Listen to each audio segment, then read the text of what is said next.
Update. Colleagues stole my position, and now I get to watch her struggle worse than I did in it. Original post. I'm a teacher at a decently affluent public school. For the most part, I love my job. I've made genuine friends among staff members, and the students make the hard work worth it.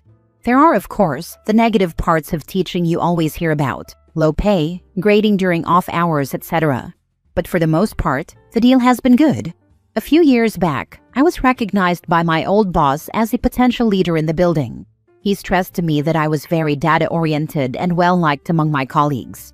I know my way around Google Sheets and Excel when it comes to collecting and organizing student data, and I'm really solid with parent communication. I was hesitant, but eventually I agreed and became a leader for a group of teachers and students at the school, in charge of organizing meetings, overall student educational success, etc. That old boss who promoted me left, and I was stuck with a new boss whom I didn't know well. Here's where things get messy. I have sensory processing disorder and mild hearing loss. It's hard to explain, but sometimes I genuinely do not hear things correctly. For example, if you said, "I'm going to pick up Stacy," I might hear something like, "I'm gone, just wait and see." This happens at least once a day, and usually isn't that big of a deal. Unfortunately, it isn't curable, but I manage.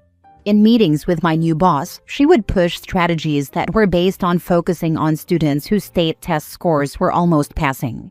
The idea was that you would focus on all students but give extra attention to these students. These initiatives were never written down, and I later found out that this was because the legality of such practices is iffy at best.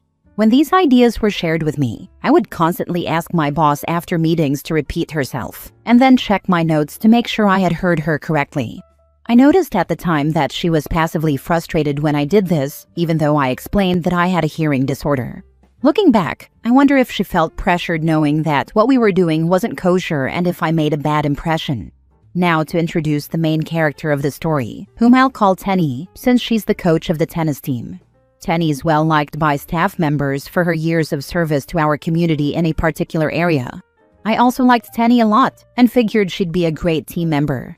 Tenny, however, like my boss, became repeatedly frustrated when I would miss things she said to me, especially in crowded high school hallways.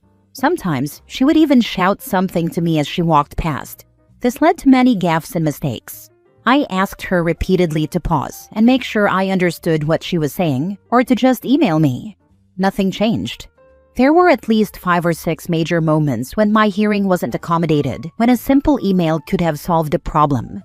Just as one example, my new boss came into the hallway to let us know that an assembly location was being changed. We were to take the students to a new area, not the old one.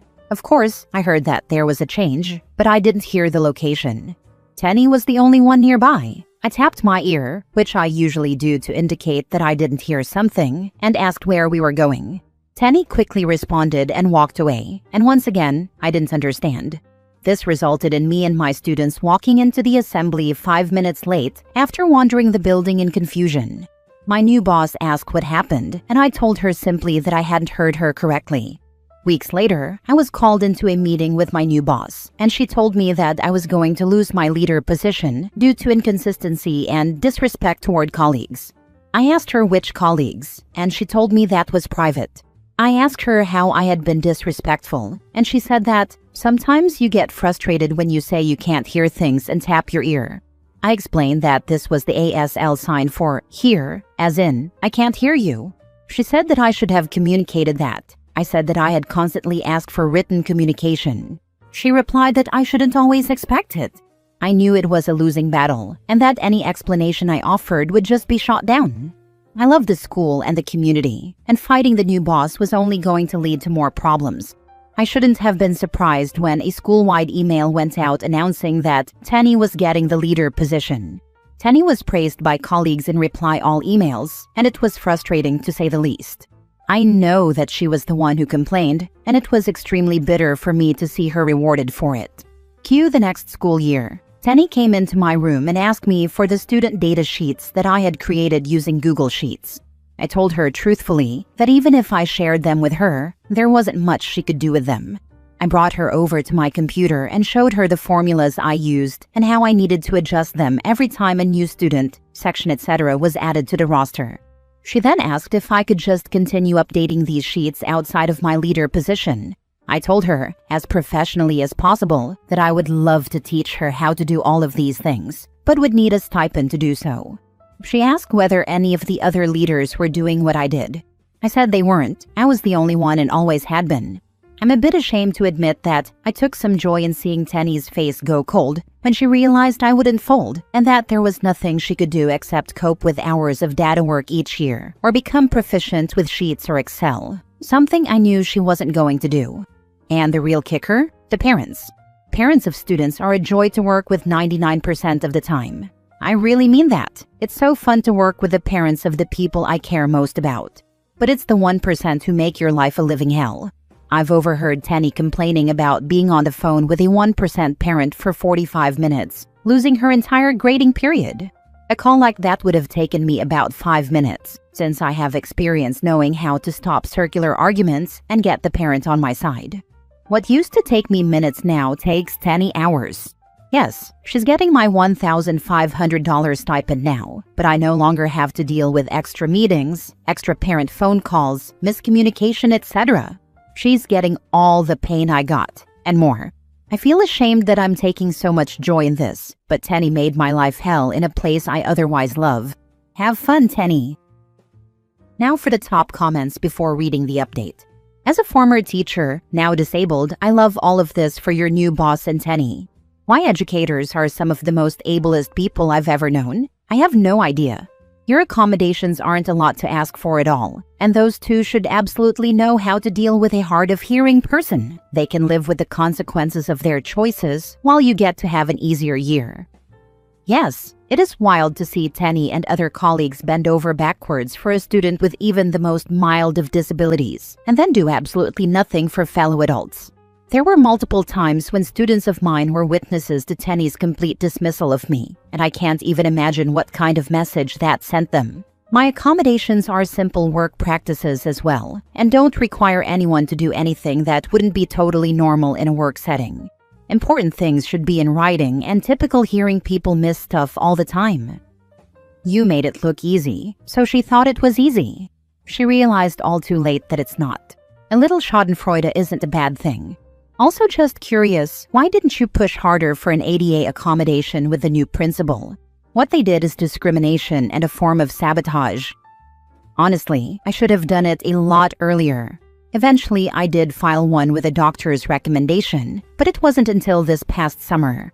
If anyone has SPD, please learn from me and get an accommodation before something like this happens to you. Now for the update 4 months later. It's been a semester's worth of school, so I figured it was time for an update. To say that things have been going well for me would be an understatement. As several comments pointed out in my original post, my $1,500 a year stipend was not worth it. The mental load that left with my leadership position was enormous. I feel so much lighter now, and I've been able to use the time and energy I now have to devote to my community projects. I just feel like I'm overall a better teacher. I haven't taken work home once this semester.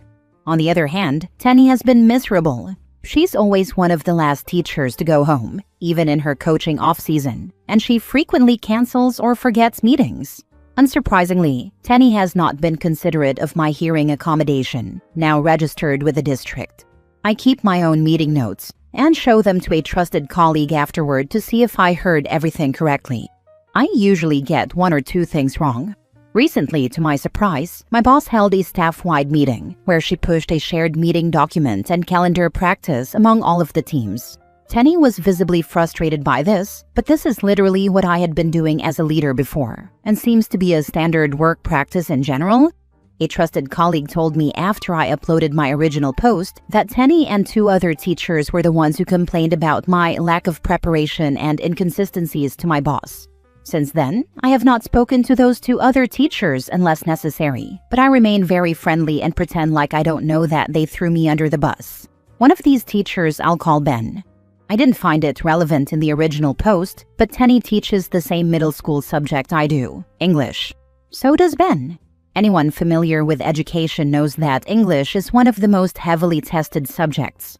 Our school is ride or die for state test scores, like a lot of schools in the US. So we put a lot of work into making sure the kids get the highest test scores possible.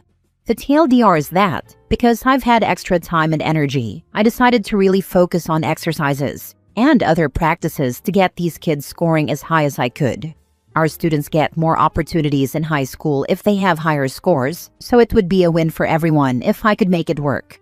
I read new strategies and other proven tactics and went all in.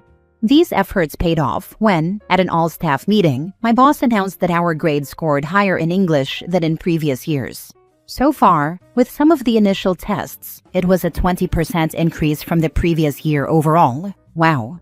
But then my boss said something that chilled the room for a microsecond. Be sure to check your students' individual scores to see how you contributed to the increase. Folks, my students were the reason we saw the bump. Tenny's and Ben's scores were slightly lower than the previous year. My boss congratulated me privately, and my job review scores have been the highest of my career. Hilariously, my boss asked if I could share some of my strategies with Tenny and Ben. I said that of course I would. It's not uncommon to share like this in teaching, FYI, but I only shared the documents and nothing else. Tenny and Ben have not approached me to ask how I did it, and I like it that way.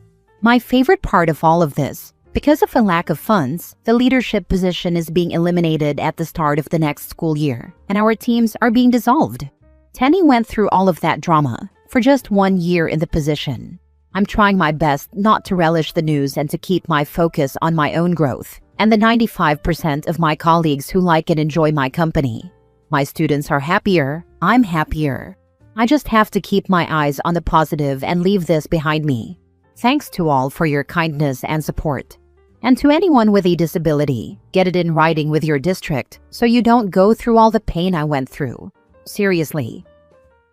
Awesome job. I'm sure a lot of us would have liked to hear that you moved to another school with how you were treated here, but this is much more realistic and still gives a happy ending. If the position is getting dissolved, who's taking over the tasks for it? Or will each teacher now just be handling the data sheets or calls for their own classes, rather than the whole team? Without outing myself, there will be certain tasks we'll have to do, and others that won't exist. I expect my workload to increase at least slightly next year, unfortunately. I almost immediately remembered the original post. I'm so glad you're doing better. I'm also curious what worked for you. We're going heavily into Jane Schaffer for writing and reading comprehension. What worked for you? I restructured my room into pods. Each pod had students of different levels in it.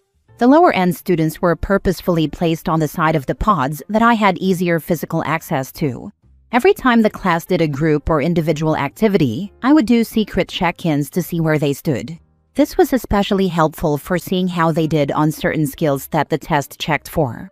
I would also sometimes pull these students into my homeroom, something we're allowed to do at my school, and do mini ramp-up lessons with them, and reward them with candy for it, LOL. I kept this strategy a secret from the higher and lower performing students for equity reasons. I would then devote about 10 to 20 minutes a week to test strategies. I was very clear with the students that this was about doing better on the state test and didn't BS them, though I did mention that these strategies could apply to any test they take in life. We went over topics like best answers versus weaker correct ones, eliminating what I call clown answers, obviously wrong answers, pacing, rechecking answers, reading questions before passages, etc. I'm not sure if this helped, but I also gave each student a token, like a cute eraser or sticker, that I described as a good luck charm, or a gift from me to let you know that I believe in you, however they wanted to see it. That's most of what I did, and I left only a few tiny things out due to fear of outing myself. I will say that having the support of my administrator for things like pulling weaker students into my homeroom was invaluable, but I can see why it wouldn't work for everyone. Last story. I am now off on Wednesdays, and it's going to be interesting seeing how my coworkers handle it. Original post. I am working part-time now as the only CSR in our very busy insurance office. This was not my choice, by the way. The agent needed to cut back due to losing sales. My 3 coworkers are in sales. 2 of them hate service work. The 3rd sales rep is new and still learning. If I'm out for just a couple of hours, I get to hear about how busy they were. We had to do this. We had to do that. I didn't get to leave at 5. That's because you don't set boundaries with customers. I never stay late, and all I do is customer service. That's a you problem. They refuse to solve customer billing inquiries on their own and send them to me. I'm not only chest deep in my own work, but they are constantly sending me messages to call this person. Can you look at so-and-so's billing? Or I can't figure this out. Can you look at it? All day, every day. They also send changes to me that they are perfectly capable of doing themselves while they are actively talking to the customer who is requesting the change. If they were at least selling, fine, I am the CSR after all, but sales are down. They spend over half the day chit-chatting and not working. Anyway, it's going to be very interesting to see how they fare with me being out for an entire day every single week from now on, especially if they don't even like me being out for an hour or two on occasion or taking a sick day, because it means they actually have to work. And if they think they're going to call or text me when I'm off, they're in for a surprise. I'm at home, not at work. I'm not getting paid to work, so I'm not working. I refuse to work if I'm not getting paid. They will have to figure things out themselves when I'm out, or I'll follow up when I'm back in the office. I would meticulously track how much work is pushed and left for you on your working days for a few weeks, then race it with management with receipts, showing how these people are just kicking the can down the road into your face.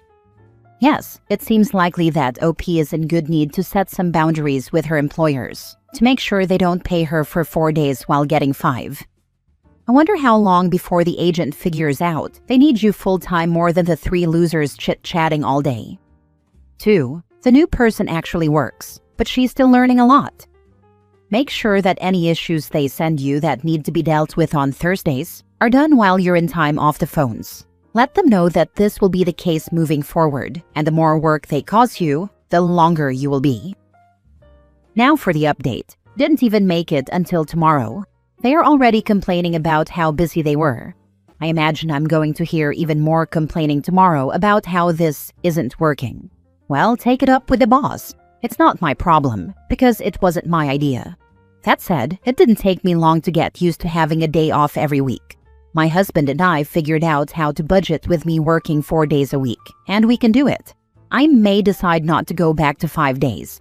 As long as the boss is on board, y'all are out of luck. Should have appreciated me more when I was full-time, I suppose. By the way, the 2 of them have spent the last 4 years bullying me. That's a whole other story. A book.